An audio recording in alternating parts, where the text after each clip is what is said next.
Mr. Speaker, I rise today in support of all Texans and all Americans whose lives have been put at risk by the untenable crisis at our southern border. Let's just look at the numbers. In the 2 years that this president has been in office, there have been over 5 million encounters at the southern border, 1.4 million gotaways, and countless numbers of people who matched not only the terror watch list, but also criminal organization. That totals nearly 6.5 million people. And to put that in perspective, that's bigger than over 33 states in the United States. Among those 5 million, our Border Patrol have caught nearly 200 known and suspected terrorists trying to cross into our country illegally. This should not only concern every American, but it also outrages Americans who want law and order and safety to be considered.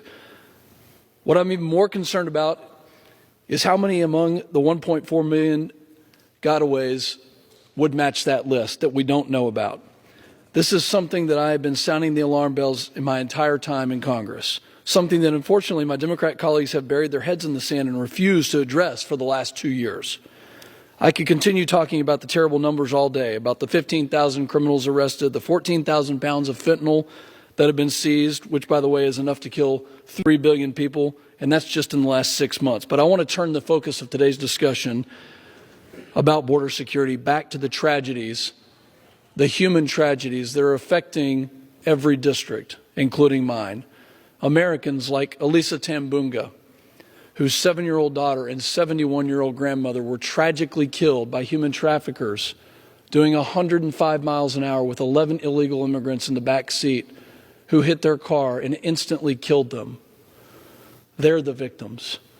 Children like the 700 unaccompanied migrants.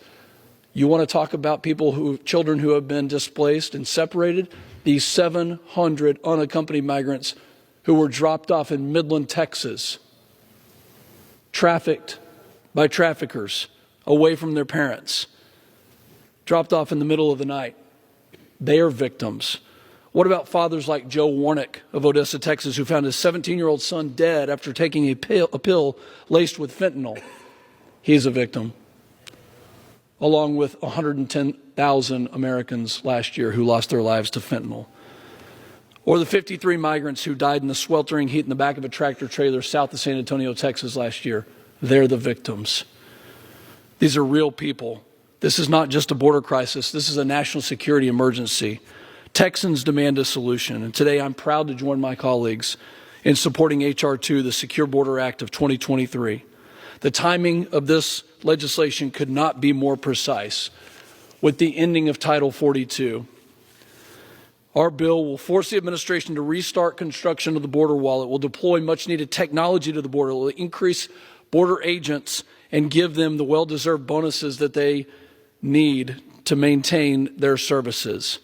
Several of my original provisions have been included in this package that will require the administration to own up to the total number of known gotaways or known and suspected terrorists crossing the border each month, as well as outline the costs that are incurred by states like Texas. Mr. President, how many more lives will be lost? How many more will it take to take action? That's why Republicans are not ignoring this crisis. We are taking action. We are restoring the security of our border. And I'm extremely proud to stand here with Chairman Mark Green and his efforts and Speaker McCarthy to pass a bill that will finally secure the border and do what Americans put us here to do. With that, Mr. Speaker, I yield back.